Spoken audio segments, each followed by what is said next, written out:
Just to add to that point on making tenants ill, energy efficiency is really important in privately rented homes and in all homes.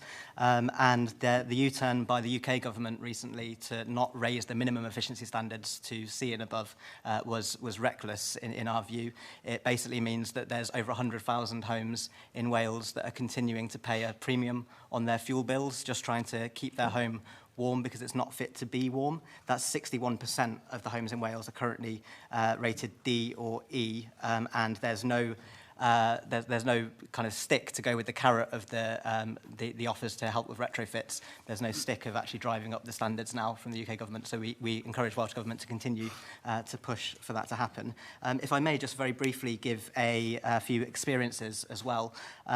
If I can just cite a list of experiences that have happened in Wales. Black mould, shower suddenly putting out virtually boiling water, took over a month to replace, boiler stopped working, nearly 3 weeks with no heating or hot water, repaired eventually. Guttering completely blocked, as are the downstairs pipes. Landlord not prepared to arrange clearing.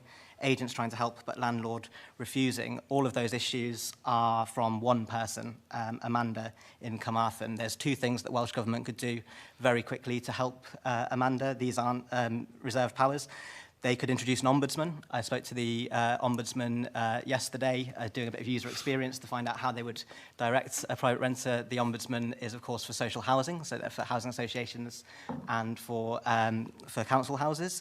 And so there's not one for private renting landlords. There's also a property ombudsman that's for letting agents. So for some reason, Amanda and others like her are falling through the cracks when they have issues like this. There's not an ombudsman to help them to resolve disputes that they may have with the landlord or to force repairs to be made. They have to go through the local authority, which is a different system and one that regularly doesn't work. And then finally, there's not really the incentive for Amanda to address these things, apart from, of course, trying to get the bare minimum out of her landlord to have a home that's fit to live in.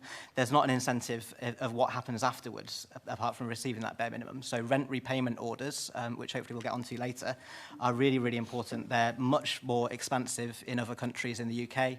In Wales, you can only get a rent repayment order if your landlord hasn't licensed your property in a house of multiple occupation, and that's if you're subject to a licensing area. That's the only reason you could get one. But all of these issues, I would suggest, should be grounds for a tenant to go and pursue a rent repayment order, because otherwise they've clearly been paying rent while in a home that is just simply not good enough.